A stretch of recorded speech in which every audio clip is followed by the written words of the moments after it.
Hello viewers, আসসালামু আলাইকুম। আশা করি তোমরা সবাই অনেক ভালো আছো। আরিফস কেয়ার কোচিং একাডেমির পক্ষ থেকে তোমাদেরকে জানাই অনেক অনেক শুভেচ্ছা। আজকে আমি তোমাদের সাথে অষ্টম শ্রেণীর দ্বিতীয় অধ্যায় জীবের বৃদ্ধি ও বংশগতির চতুর্থ লেকচারটি নিয়ে আলোচনা করব। তো ইতিপূর্বেও এই অধ্যায়ের উপর 3টি লেকচার দেওয়া হয়ে গেছে। যদি সেই 3টি লেকচার দেখে না থাকো তাহলে এই ভিডিওর ডেসক্রিপশনে ওই 3টি ভিডিওর লিঙ্ক দেওয়া আছে, সেখান থেকে তোমরা এই অধ্যায়ের জীবের বৃদ্ধি ও বংশগতির যে অষ্টম শ্রেণীর দ্বিতীয় অধ্যায়, এই অধ্যায়ের সেই পূর্বের 3টি ভিডিও তোমরা দেখে নিতে পারো এই ভিডিও ডেসক্রিপশনের লিঙ্ক থেকে। তো চলো বন্ধুরা, আজকের ভিডিওটি আমরা শুরু করি। তো আজকের ভিডিওতে আমরা দেখব, আজকের লেকচারে শুরুতে আমরা দেখব যে মিওসিস কোষ বিভাজন। আমরা আগেই জেনেছি যে কোষ বিভাজন সেটাকে 3 ভাগে ভাগ করা হয়েছে: অ্যামাইটোসিস, মাইটোসিস এবং মিওসিস। তো ইতিপূর্বে আমরা অ্যামাইটোসিস এবং মাইটোসিস সম্পর্কে জেনেছি। অ্যামাইটোসিস ছিল একটা সরাসরি বিভাজন হয়ে যায়, এবং মাইটোসিসের আবার ক্যারিওকাইনেসিস এবং সাইটোকাইনেসিসের মাধ্যমে 2টি পর্যায়ের মাধ্যমে সেই মাইটোসিস কোষ বিভাজনটি সম্পন্ন হয়। তো এখন আমরা দেখব যে মিওসিস কোষ বিভাজনের যে সাধারণ বৈশিষ্ট্যগুলো, তারপরে দেখব যে এটা বিভাজনটা কীভাবে হয় আসলে। আচ্ছা, মিওসিস বিভাজনের যে সাধারণ বৈশিষ্ট্য তার মধ্যে শুরুতেই রয়েছে এই মিওসিস যে কোষ বিভাজনটি, সেটি প্রধানত জীবের জনন কোষ বা গ্যামিট সৃষ্টির সময় জনন মাতৃকোষে ঘটে। আমরা জানতাম যে অ্যামাইটোসিস যে কোষ বিভাজনটি সেটি এককোষী প্রাণী যেগুলো, যেমন অ্যামিবা, ব্যাকটেরিয়া, এই এককোষী প্রাণীর দেহে এই অ্যামাইটোসিস কোষ বিভাজনটি হতো, এবং মাইটোসিস কোষ বিভাজনটি হতো যে প্রাণীদেহের যে উদ্ভিদ বা প্রাণীদেহের যে উদ্ভিদের মূল, কাণ্ড বা দেহকোষে, এবং প্রাণীদেহের যে শরীরের যে অংশ আছে, দেহের যে অংশগুলো, সেই দেহকোষে দেহের যে কোষগুলো রয়েছে সেই দেহকোষে মাইটোসিস কোষ বিভাজনগুলো হতো। হয়ে দেহগুলো দেহ আস্তে আস্তে 1টি থেকে 2টি, 2টি থেকে 4টি, এভাবে দেহ বৃদ্ধি পেত, বা উদ্ভিদের ক্ষেত্রে উদ্ভিদের, যেমন গাছের ক্ষেত্রে গাছ বৃদ্ধি পেত বা বড় হতো। কিন্তু এই মিওসিস কোষ বিভাজনটি হয় সাধারণত যে প্রথমত জীবের জনন কোষ, অর্থাৎ জীবের যে জনন কোষ, অর্থাৎ বংশগতির জন্য যে জনন প্রয়োজন, সেই জনন কোষ বা গ্যামেট সৃষ্টির সময় জনন মাতৃকোষে ঘটে। জনন মাতৃকোষ বা জনন কোষ কোনটা, যেমন মানুষের ক্ষেত্রে যেমন জননাঙ্গ, আবার প্রাণীদের ক্ষেত্রে যেমন এখানে দেওয়া আছে যে উদ্ভিদ দেহে বা উদ্ভিদের দেহে যেমন পরাগধানী, ডিম্বক, আবার প্রাণী দেহে যেমন শুক্রাশয়, ডিম্বাশয়, যেখান থেকে শুক্রাণু, ডিম্বাণু হওয়ার মধ্যে গ্যামেটের মাধ্যমে যে পরবর্তী বংশধর সন্তান জন্মগ্রহণ করে, এই যে অংশগুলো, যে শুক্রাশয়, ডিম্বাশয় আর উদ্ভিদ দেহে পরাগধানী বা ডিম্বক, এই অংশগুলোতে এই মূলত মিওসিস কোষ বিভাজনগুলো হয়ে থাকে। যে এই মিওসিস কোষ বিভাজনের মাধ্যমে পিতামাতা থেকে সন্তান জন্ম হওয়ার জন্য যে শুক্রাণু এবং ডিম্বাণু উৎপন্নের মাধ্যমে যে পরবর্তী পিতামাতা থেকে সন্তান জন্মগ্রহণ করে, সেই যে এই শুক্রাণু ডিম্বাণু যে তৈরির উৎপন্ন হওয়ার যে বিভাজনের মাধ্যমে শুক্রাশয়, ডিম্বাশয় থেকে উৎপন্ন হয়, সেই বিভাজনটি হলো মিওসিস কোষ বিভাজন। তো তাহলে এই পয়েন্টটি কি, যে মিওসিস কোষ বিভাজনের প্রধানত জীবের জনন কোষ বা গ্যামেট সৃষ্টির সময় মাতৃকোষে ঘটে থাকে, এবং উদ্ভিদ দেহের ক্ষেত্রে এই জনন মাতৃকোষগুলো কোনগুলো, পরাগধানী, ডিম্বক, এবং প্রাণীদেহের ক্ষেত্রে এই মাতৃকোষগুলো হলো শুক্রাশয় এবং ডিম্বাশয়। পরবর্তী বৈশিষ্ট্য হলো এই ধরনের কোষ বিভাজনে 1টি থেকে 4টি কোষের সৃষ্টি হয়। এই মিওসিস, আমরা দেখছিলাম যে মাইটোসিস কোষ বিভাজনে 1টি থেকে 2টি কোষের সৃষ্টি হয়, অ্যামাইটোসিস কোষ বিভাজনেও 1টি থেকে 2টি কোষের সৃষ্টি হয়, কিন্তু মিওসিস কোষ বিভাজনে 1টি থেকে 4টি কোষের সৃষ্টি হয়। তারপর হলো ক্রোমোজোম একবার বিভক্ত হয় এবং নিউক্লিয়াস দুবার বিভক্ত হয়। যে এখানে এটা পার্থক্য হলো মাইটোসিসের সাথে, যেমন মাইটোসিসে নিউক্লিয়াস একবার বিভক্ত হতো এবং ক্রোমোজোমও একবার বিভক্ত হতো, কিন্তু মিওসিসের ক্ষেত্রে নিউক্লিয়াস 2বার বিভক্ত হয় এবং ক্রোমোজোম একবার বিভক্ত হয়। দেখি ক্রোমোজোম একবার বিভক্ত হয় এবং নিউক্লিয়াস 2বার বিভক্ত হয়। এবং পরবর্তী বৈশিষ্ট্য হলো মিওসিসের সৃষ্ট 4টি কোষের নিউক্লিয়াসে ক্রোমোজোম সংখ্যা মাতৃকোষ ক্রোমোজোম সংখ্যার অর্ধেক হয়। এটা আমরা দেখব যে এখান থেকে। আচ্ছা, আমরা প্রথমে দেখেছি যে ক্রোমোজোম একবার বিভক্ত হয়, যেখানে এবং নিউক্লিয়াস 2বার বিভক্ত হয়। এই ধরনের কোষ বিভাজন 1টি থেকে 4টি, এখানে মিওসিস কোষ বিভাজনের চিত্র দেওয়া আছে, সাধারণত এরকম হয়ে থাকে। যেমন ধরো এটা ডিপ্লয়েড একটা মাতৃকোষ, সাধারণত যেমন শুক্রাণু বা শুক্রাশয় বা ডিম্বাশয়, এরকম একটি মাতৃকোষ। এই মাতৃকোষ থেকে যেমন মাতৃকোষের 2n, কারণ এটা যেহেতু দ্বিগুণ, সেই 2n বা ডিম্বাশয় বা ডিপ্লয়েড, এখান থেকে যখন মাতৃকোষে প্রথম যখন বিভাজন হবে তখন শুধুমাত্র নিউক্লিয়াস বিভাজন হবে, কিন্তু ক্রোমোজোমের কোনো বিভাজন হবে না। ক্রোমোজোম রয়েছে এখানে ধরে নিয়েছি আমরা যেমন 4টি, এখন কয়টি আছে আমরা জানি না, সেজন্য 2n ধরছি। যেমন n এর দ্বিগুণ, তো আমাদের চারটি। তো প্রথমবার যখন শুধু নিউক্লিয়াস বিভাজন হয়েছে, কিন্তু মানে নিউক্লিয়াস যে রয়েছে নিউক্লিয়াসটি বিভাজন হয়েছে, কিন্তু যে ক্রোমোজোমগুলো রয়েছে ক্রোমোজোম কিন্তু বিভাজন হয় নাই। তো এখানে আমরা মিওসিস কোষ বিভাজনের যে চিত্র, বিভাজনের হওয়ার যে চিত্রগুলো সেগুলো অঙ্কন করেছি। তো দেখি এই চিত্রগুলোর সাথে মিলিয়ে দেখি যে এই ধরনের কোষ বিভাজনে 1টি থেকে 4টি কোষের সৃষ্টি হয়। আমরা দেখতে পাচ্ছি যে এখানে মিওসিস কোষ বিভাজনে একটি মাতৃকোষ ছিল যে শুক্রাশয় বা ডিম্বাশয়, সেখান যে মাতৃকোষের অংশ থেকে একটি মাতৃকোষ থেকে 4টি কোষের সৃষ্টি হয়েছে, একটি মাতৃকোষ থেকে 4টি অপত্য কোষ সৃষ্টি হয়েছে। তো এই যে বিভাজন, ক্রোমোজোম একবার বিভক্ত হয় এবং নিউক্লিয়াস দুবার বিভক্ত হয়। তো প্রথম ক্ষেত্রে আমরা দেখি, প্রথম ক্ষেত্রে যে মাতৃকোষটি 2n বা ডিপ্লয়েড, তো এখান থেকে যখন মাতৃকোষটি বিভাজন হয় 2n বা ডিপ্লয়েড অর্থ কি, এখানে কয়টি ক্রোমোজোম আছে জানি না, কিন্তু অবশ্যই সেই ক্রোমোজোমগুলো n এর দ্বিগুণ সংখ্যক। যেহেতু একটি ক্রোমোজোমে 2টি করে ক্রোমাটিড থাকে, সেহেতু ক্রোমাটিডের যতগুলো নিউক্লিয়াস ক্রোমোজোম থাকুক না কেন, সেগুলো ক্রোমাটিডের দ্বিগুণ সংখ্যকই হয়ে থাকবে। তো যেমন আমাদের এখানে 4টি ক্রোমোজোম আছে, এবং যখন এই নিউক্লিয়াসটা যখন বিভাজন হবে, প্রথমবার যখন বিভাজন হবে, তখন এই নিউক্লিয়াসটি দুভাগে বিভক্ত হয়ে যাবে, কিন্তু ক্রোমোজোমগুলো বিভক্ত হবে না।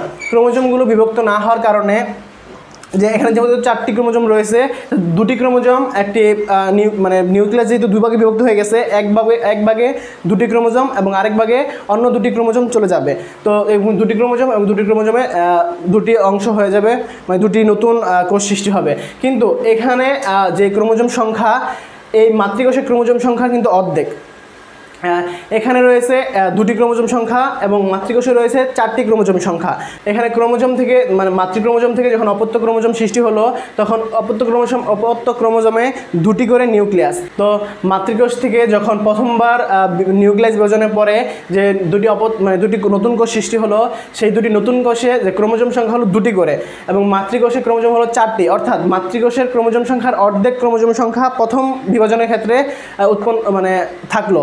আমরা প্রথমে কি দেখলাম, প্রথম বিভাজনে শুধুমাত্র নিউক্লিয়াস বিভাজন হলো, এবং পরবর্তী ক্ষেত্রে যখন দ্বিতীয়বার যখন আবার বিভাজনটি হবে, তখন ক্রোমোজোম সংখ্যা মাইটোসিসের মতন ক্রোমোজোমগুলো মাঝখান দিয়ে লম্বভাবে বিভাজন হয়ে মানে লম্বভাবে বিভক্ত হয়ে দুভাগে ভাগ হয়ে যাবে, এবং প্রত্যেকটি অপত্য ক্রোমোজোমে একটি ক্রোমোজোমে 2টি অংশ 2টা জায়গায় চলে যাবে, এবং নিউক্লিয়াস বিভাজনের মাধ্যমে 2টি অপত্য কোষে 2টি করে ক্রোমোজোম চলে যাবে।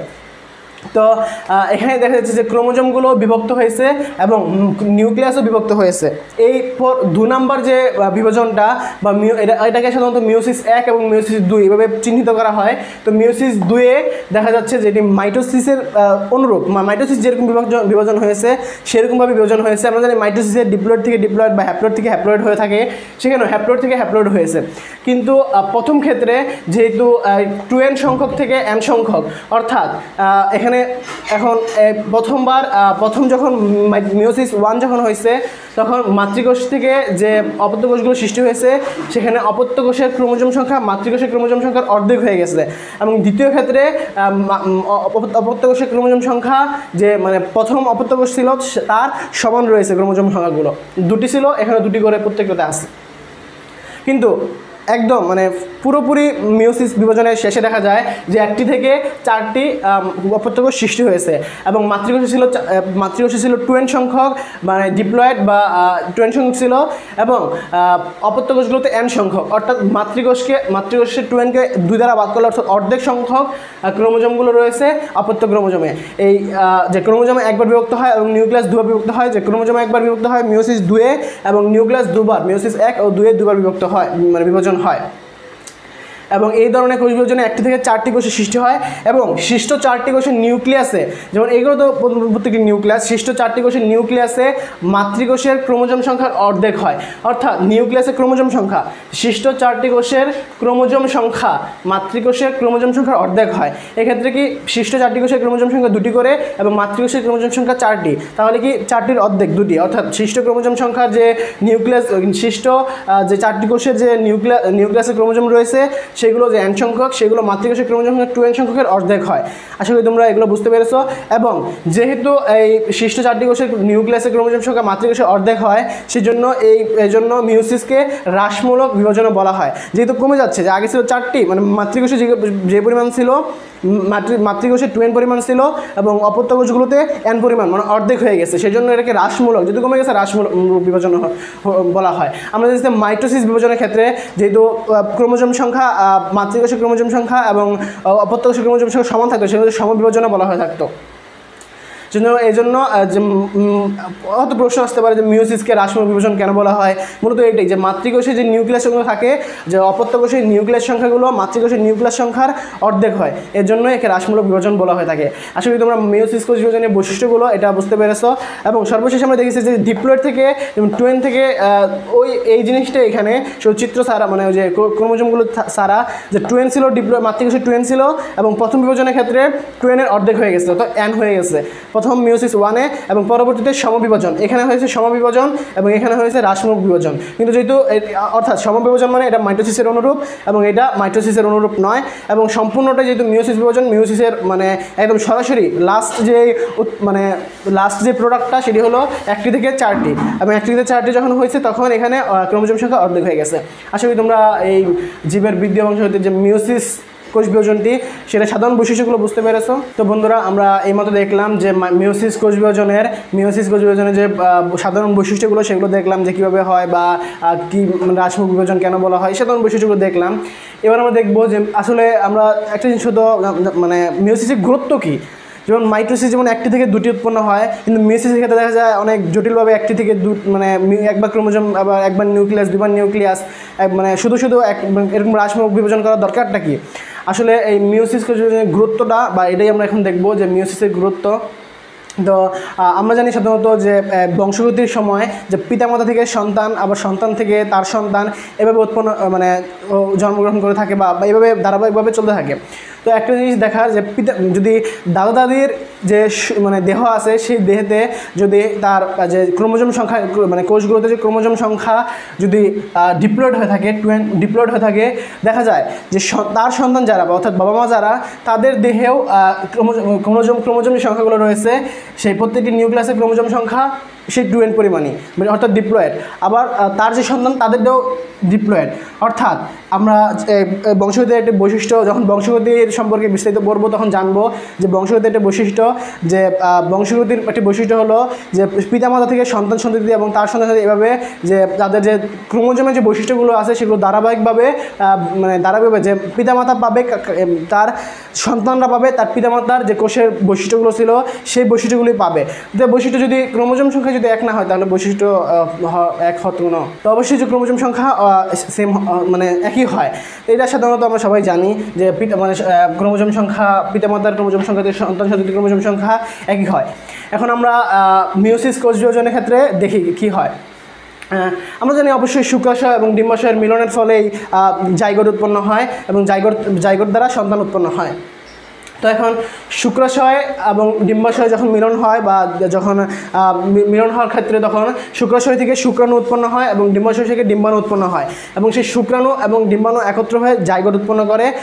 এখন ডিম্বাশয় থেকে শুক্রাণু উৎপন্ন হবে, তখন এখানে আমরা তো জানি, আমরা কিছুক্ষণ আগেই পড়লাম যে শুক্রাশয় এবং ডিম্বাশয় থেকে যখন শুক্রাণু বা ডিম্বাণু উৎপন্ন হয় তখন যে বিভাজনটি উৎপন্ন হয় সেটি মাইটোসিস কোষ বিভাজন নয়, কারণ এটি যেহেতু জননাঙ্গ বা জননদেহ, মানে জনন কোষ, সেই জন্য এগুলো থেকে যখন কোষ উৎপন্ন হয় তখন সেটা মিওসিস কোষ বিভাজনের ফলেই উৎপন্ন হয়। এখন আমরা মিওসিস কোষ বিভাজনের উৎপন্ন হওয়ার কারণে যে 2n পরিমাণ যে শুক্রাশয়ে 2n পরিমাণ অর্থাৎ ডিপ্লয়েড থাকলেও সে যখন শুক্রাণু হয় তখন ক্রোমোজোম সংখ্যা অর্ধেক হয়ে যায়, অর্থাৎ হ্রাসমূলক যেহেতু বিভাজন সেটা অর্ধেক হয়ে যায়, অর্থাৎ 2n পরিমাণ অর্থাৎ ডিপ্লয়েড থাকলে এখানে হ্যাপ্লয়েড হয়ে যাচ্ছে, এবং ডিম্বাশয় ডিপ্লয়েড থাকলে সেখানে হ্যাপ্লয়েড হয়ে যাচ্ছে, এবং শুক্রাণু এবং ডিম্বাণুর মিলনের ফলে যে জাইগোট উৎপন্ন হয় সেটি আবার ডিপ্লয়েড হয়ে যাচ্ছে। ডিপ্লয়েড হওয়ার পরে এখানে মানে অর্থাৎ জাইগোট থেকে সন্তান উৎপন্ন হচ্ছে, যে জাইগোট থেকে মানে সন্তানের যে জন্মগ্রহণ করছে সেই সন্তানটা জাইগোট থেকে আসতেছে। এখন এখানে দেখো যে শুক্রাশয় বা ডিম্বাশয় অর্থাৎ পিতামাতা তাদের যে ক্রোমোজোম সংখ্যা সেটি 2n পরিমাণ এবং সন্তানের যে ক্রোমোজোম সংখ্যা সেটাও 2n পরিমাণ, অর্থাৎ মানে দাদা দাদি ছিল সেখান থেকে যে বাবা মা উৎপন্ন হয়েছে বা জন্মগ্রহণ করেছে, মানে বাবা মা যে আসছে তার যে নিউক্লিয়াসের ক্রোমোজোম সংখ্যা ধ্রুবতা বজায় রেখেছে। আবার যখন বাবা মা যখন আবার মানে এই নতুন সন্তানরা যখন আবার বাবা মা হবে তাদেরই সন্তান হবে, তারাও আবার 2n পরিমাণ, অর্থাৎ মানে সবসময়ই অর্থাৎ একই ধরনের বৈশিষ্ট্য বহন করবে।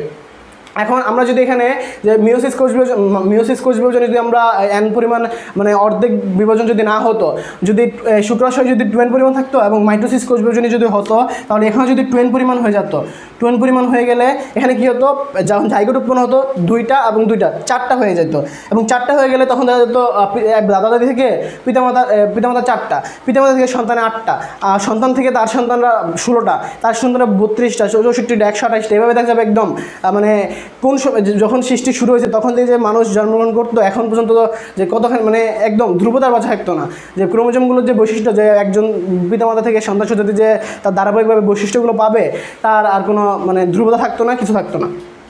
সেই জন্য আমরা দেখতে পেলাম যে মিওসিস কোষ বিভাজনের যে গুরুত্ব কতখানি, যে সাধারণত এই যে মানে মানুষের যে বৈশিষ্ট্য টিকিয়ে রাখার জন্য বা যেমন প্রাণী বা উদ্ভিদের যে বৈশিষ্ট্য তাদের যে সবসময় যে বৈশিষ্ট্যগুলো যে টিকিয়ে রাখার জন্য যে মিওসিস বিভাজনটা যে কতখানি প্রয়োজন, সেটা তো তোমরা দেখতে পারলা যে জনন কোষের ক্ষেত্রে এই মিওসিস বিভাজন ছাড়া আসলে ধ্রুবতা কখনোই বজায় রাখা সম্ভব না। তো আশা করি তোমরা যে মিওসিস কোষ বিভাজনের যে গুরুত্ব, এটা কীভাবে যে ধারাবাহিকভাবে আমাদের যে সাধারণ বৈশিষ্ট্যগুলো যে পিতামাতা থেকে সন্তান যে বৈশিষ্ট্যগুলো আসে, এগুলো কীভাবে ধ্রুবতা বজায় রাখে সেই সম্পর্কে তোমরা বুঝতে পেরেছ। তো আশা করি তোমরা যে মিওসিসের গুরুত্ব বা যে মিওসিসের যে বংশগতির ক্ষেত্রে যে মিওসিস যে ধারাবাহিকভাবে পিতামাতা থেকে সন্তানদের বৈশিষ্ট্যগুলো যে নিয়ে যাচ্ছে, এই সম্পর্কে তোমরা যে তার গুরুত্ব কী বা ধ্রুবতা বজায় রাখার ক্ষেত্রে মানে এই সম্পর্কে তোমরা সব কিছু বুঝতে পেরেছ। তো এই ভিডিওটা এখানেই শেষ করছি। আশা করি তোমরা ভিডিওটি ভালোভাবে বুঝতে পেরেছো। যদি এই ভিডিওটি তোমাদের ভালো লাগে থাকে তাহলে লাইক, কমেন্ট ও শেয়ার করতে ভুলবে না, এবং আরিফস কেয়ার কোচিং একাডেমির চ্যানেলটি সাবস্ক্রাইব করে আমাদের সাথে থাকো। এবং পরবর্তী ভিডিওতে আমরা দেখব যে বংশগতির ক্ষেত্রে যে ক্রোমোজোম, ডিএনএ, আরএনএ এগুলোর যে ভূমিকা বা এগুলো কী, এই সম্পর্কে আমরা জানবো। তো সে পর্যন্ত সবাই সাথে থাকো। খুদা হাফেজ।